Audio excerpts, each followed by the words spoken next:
Now, it's time for Levack and Goz to answer the question, why? Why?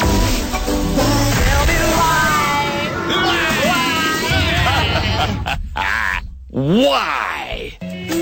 Goz out today, closer in. It's time to play a little game called Why. Closer's going to ask a question. I cannot reply with why not or because. Okay. All right, here we go. First one, Levack. Major League Baseball is changing the intentional walk rule. Why?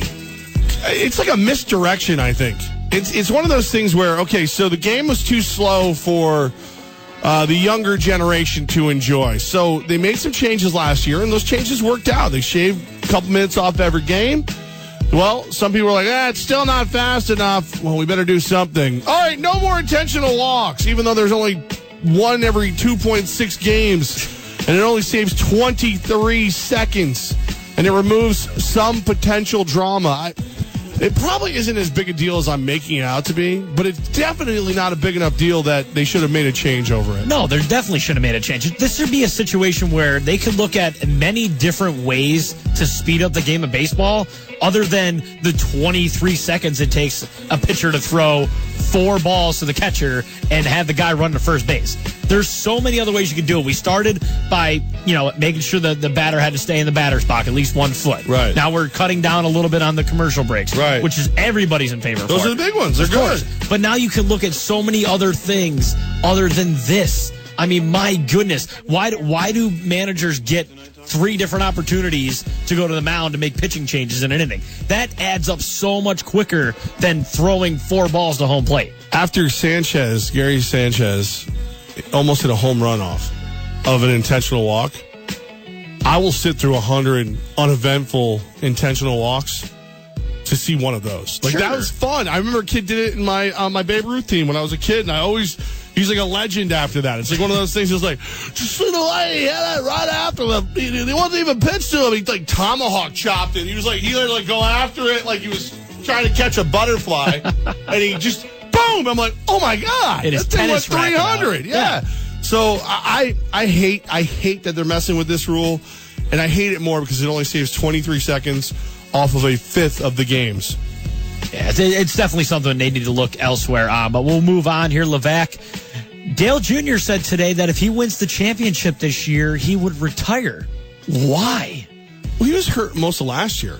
Oh, he's out at the end of the season with concussions. Yeah. I mean, I gotta believe that if you, like football players, look, I'm gonna get a ton of concussions, sure, whatever. And I know drivers, like when you really drive, it, like, sure, because each turn is what, the force of being hit by like a 600-pound gorilla or some nonsense, like the G-force? The G-force on these guys is unbelievable. So like in that world, the dangers, the physical dangers. Like us, we're novice NASCAR fans. I'll watch it with my friends. I'll watch Daytona. I'll watch those ones. Sure. You don't realize the physical demand that's on these guys' bodies. It's not just, I can't pee for 500 laps. Like they're getting beat up. He's got all the money in the world. He's got all the accolades in the world. If he has here's my thing. Why not just say this is it? And just call it now? Just say, look, Oh, this is his farewell tour this season? Because, obviously, best story, go out on top. Oh, if he wins, yeah. Right, but let's say this season ends and he doesn't win. He's 43, he's got a history of concussions.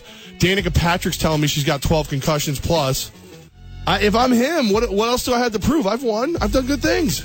Yeah, but ultimately, if you're a competitive driver and he's really wants to win, I'm the driver. I'm the winner. One championship, and like you were saying, Levack, like there's a lot of physical demand these guys have on their bodies. To where, think about the last time you drove 500 miles without stopping. I would walk 500 miles, and I would walk 500 more. Don't go proclaimers on me. Don't do it.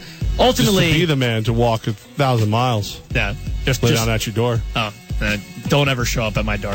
Anyway, I would honestly be shocked if Dale left after this year just because I know how competitive he is. But if he wins, he's out. I believe him. Yeah, I would. Oh, man, that would really suck for NASCAR. It would, but at the same time, what's worse for NASCAR? Let me ask you this. Because, you and I, we're probably about the same level of fans of NASCAR. We watch, sure, we have a lot of friends who like it. What's worse for NASCAR?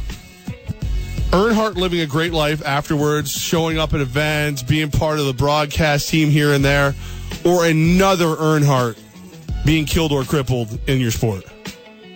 Well, ultimately, yeah. I mean, if you're going to go to that extent to where if he's having concussions and he's not comfortable driving anymore, like you could die easy in NASCAR. Yeah. Easy. Just takes one. Yeah, no, I agree with you there. I would agree, yeah. So, getting off of sad topic there. Okay. Levack, Tyrod Taylor is still a Buffalo Bill today. Why? All right, so they just... This is such a weird situation. So the answer to your question is they've just medically cleared him. So remember, he had groin surgery after the season. If he had an injury that was related to playing for the Buffalo Bills, he instantly gets all the money, or at least a large chunk of the money. So he had the groin surgery. Now we hear that, okay, he's clear, everything's good, because he's got to be medically cleared by March 11th for them to cut him. Okay. If he's on the Bills after March 11th, his full contract kicks in. He gets like $30 million, boom, call it a day. Jesus. So the reason why is the Bills are getting their lawyers ready because it's not Tyrod Taylor's people who are telling you he's physically cleared. It's the Bills. So Tyrod's people are getting together and going, he's not cleared, and we can prove it, and we can file a grievance, and we can get that money. This is gonna be a legal battle. It's gonna be so much fun to watch. And it's just the beginning. Yeah, I was gonna say, if you're not a Bills fan, I can imagine Zach Bye right now is going nuts over this situation. It's gonna be a long 2.5 3 weeks. Well, I mean, if he's thinking about the Bills situation, then he's really nervous but even if you are the Bills, Levack, do you really think that you want to bring a Tyrod Taylor back with injury troubles at $30 million? You're not bringing him back regardless. He will not be the quarterback of the Bills next year. The only way he could possibly be the quarterback of the Bills this year is they cut him loose. He doesn't sue. Okay. Becomes a free agent, goes around the market, says, I've been offered north of $6.5 million a year. And they go, how about 6? Yeah. You want to come back? Yeah. We'll do for 6. Man. Even then, I won't take him. I would rather go like Romo or somebody. Yeah, you can see that. A lot of moves that could be happening. There's a great, I'm sorry, I don't mean to interrupt you, but there's a great, if you go to ESPN.com, the mothership website, it's a simulator. So they've got the jerseys for every team. Okay. And then the heads of all the potential free agent quarterbacks.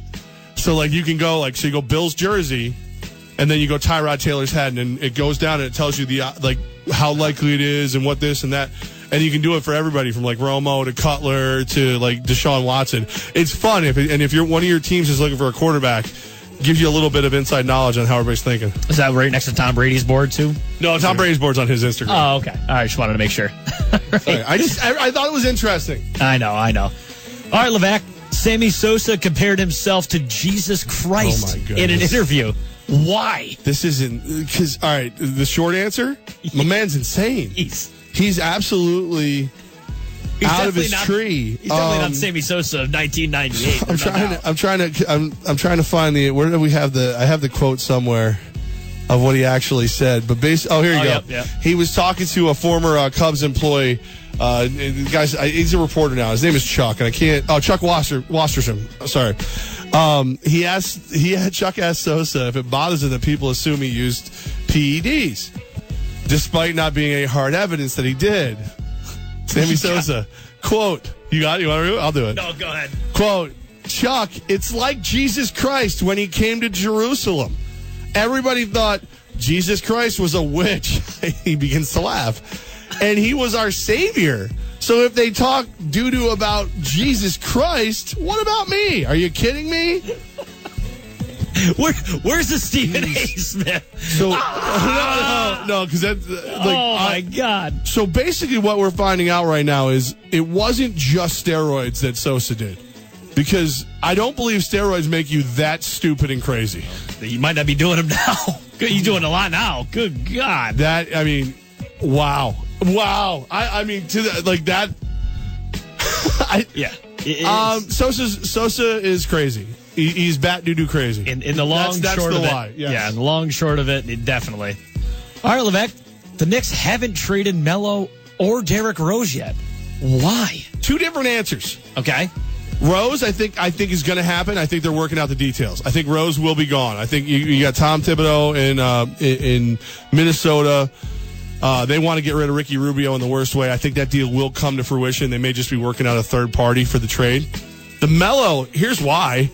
No trade clause. Good job, Phil. And on top of that, a 15% trade kicker. Remember that $5 million that Melo gave back on that hometown discount? Yeah. Where he took $5 million less than the max? Okay. This trade kicker adds up to $6 million. So if you trade him, he gets that back plus $1 million. So he's winning on all levels. He's all set. And the rumors are the Clippers and the Celtics are still interested. Yeah, Ian Begley's saying the Clippers and Celtics still have not completely ruled that out yet. So there's a lot could happen in the next 24 hours for this NBA trade deadline to come through. It's going to be so much fun. That's why, right there, my friend, if you want to know the truth. Why not?